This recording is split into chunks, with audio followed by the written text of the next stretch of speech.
நிறைய பேர் கமெண்டில் கேட்டுக்கிட்டே இருக்கீங்க, நீதிமன்ற வேலைவாய்ப்பை பற்றி ஏதாவது அப்டேட்டே சொல்ல மாட்டேங்கிங்களே.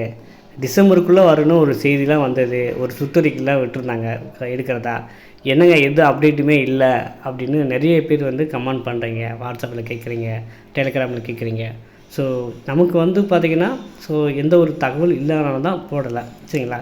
ஸோ இப்போ இந்த 2024 எக்ஸாம் எதிர்பார்க்கலாமா, நோட்டிஃபிகேஷன் வருமா அப்படிங்கிறது கேள்வி நிறையவே இருக்குது. ஸோ உங்களுக்காக தான் இந்த காணொலியும் கூட.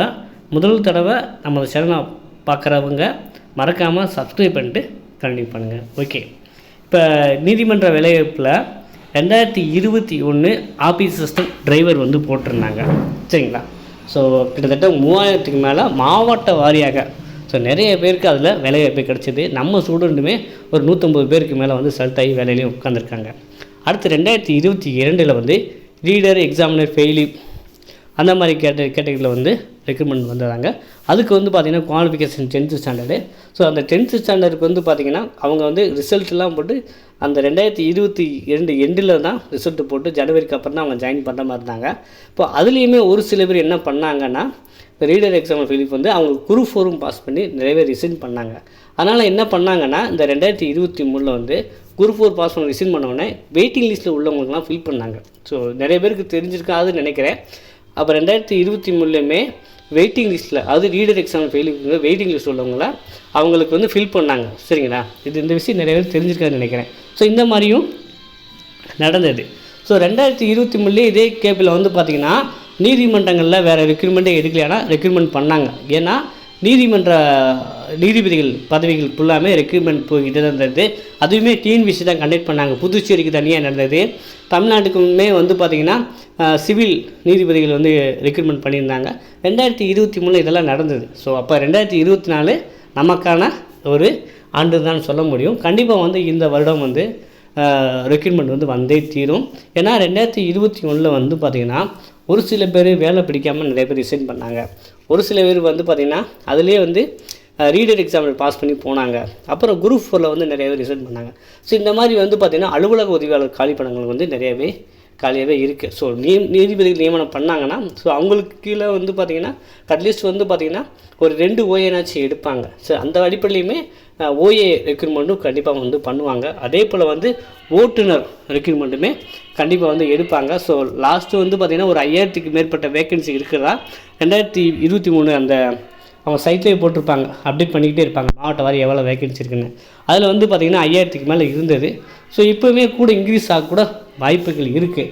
அதனால் வந்து 2024 நோட்டிஃபிகேஷன் வருமானா கண்டிப்பாக வரத்தாங்க செய்ய போகுது.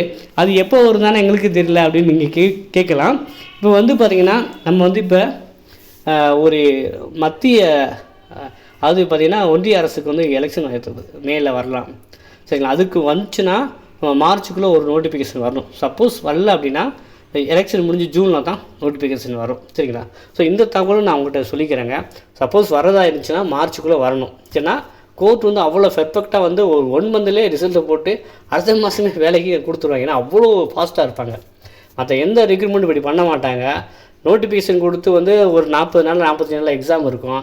அடுத்து ஒரு 10 நாள்லேயே ஒரு வாரத்துலேயே ரிசல்ட் போட்டுருவாங்க. அடுத்த ஒரு வாரத்துலேயே வந்து பார்த்திங்கன்னா சர்டிஃபிகேட் வெரிஃபிகேஷன் எல்லாமே நடக்கிற மாதிரி இருக்கும். ஏன்னா கோர்ட் வந்து அவ்வளோ திறம்பட வந்து பர்ஃபெக்டாக வந்து பண்ணுவாங்க, சரிங்களா. நிறைய பேர் நம்ம 2 ரெக்ரூட்மெண்ட்டு தொடர்ந்து பயணிச்சு வந்தாலும் நான் உங்களுக்கு சொல்கிறேன், சரிங்களா. அதனால் வந்து ஒன்று வருவதாக இருந்தால் இந்த எலெக்ஷன் முடிகிறதுக்குள்ளே வந்து இந்த மார்ச் ஏப்ரலுக்குள்ளே நோட்டிஃபிகேஷன் வரணும். சப்போஸ் வரல அப்படின்னா அது ஜூனுக்கு அப்புறம் தான் நோட்டிஃபிகேஷன் வரும். எனக்கு தெரிஞ்சு வந்து பார்த்திங்கன்னா இந்த மார்ச்சுக்குள்ளே கூட ஒரு நோட்டிஃபிகேஷன் கொடுக்கறதுக்கு கூட வாய்ப்பு இருக்கிற மாதிரி தெரியுது, சரிங்களா. ஸோ நிறைய இடத்துல கேட்கும் போது எதாங்க ரெக்ரூட்மெண்ட் வருதா அங்கே நம்ம வேலை பார்க்க பசங்கன்னா அது வருங்க, சரிங்களா. காலி பணிகளை இன்றைக்கெல்லாம் கேட்டுக்கிட்டு இருக்காங்க, கண்டிப்பாக வரும் அப்படி தான் சொல்கிறாங்க. ஸோ அதனால் நம்மளும் வந்து நம்புவோம், சரிங்களா. கோர்ட்டுக்குன்னு தனியாக வந்து ப்ரிப்பேர் பண்ணுறவங்க படிக்க ஆரம்பிங்க. நிறைய பேர் இன் பிட்வீன் கேப்பில் தான் குரூப் 4க்கும் வருது. ஸோ நான் உங்களுக்கு எல்லாருக்கும் நான் என்ன சொல்லுவேன்னா, குரூப் 4க்கு படிக்க ஆரம்பிங்க. ஸோ குரூப் 4 படிச்சிங்கன்னா கோர்ட்டில் ரொம்ப ஈஸி, சரிங்களா. எது வந்தாலும் நம்ம எழுதிக்கிற மாதிரி பார்த்துக்கோங்க. ஸோ அதனால தான் உங்களுக்கு சஜஷன் சொல்லுவேன். கண்டிப்பாக வந்து மார்ச்சுக்குள்ளே வந்துடும், ஏப்ரலுக்குள்ளே வரணும்னு நம்மளால சொல்ல முடியாது. ஏன்னா ஊழல் எலெக்ஷன் வருது. அதனால் வந்து பார்த்திங்கன்னா நீங்கள் இனிஷியேட் பண்ணிடுங்க, குரூப் 4 நினச்சி படிக்க ஆரம்பிங்க, சரிங்களா. நம்ம வந்து இந்த இடையில வந்து கோர்ட் ஓய்வு வந்தால் ஃபஸ்ட்டு அட்டம்ப்ட்லேயே நீங்கள் கிளியர் பண்ணிடலாம். நம்மளோட கைடன்ஸும் தொடர்ந்து உங்களுக்கு இருந்துக்கிட்டே இருக்கும். ஸோ தொடர்ந்து வந்து இதே போல் தகவலுக்கு காணொலிகளுக்கு நம்ம சேனலை சப்ஸ்கிரைப் பண்ணி இணைந்திருங்கள். மற்றும் ஒரு காணொலியில் நாம் மீண்டும் சந்திப்போம். நன்றி, வணக்கம்.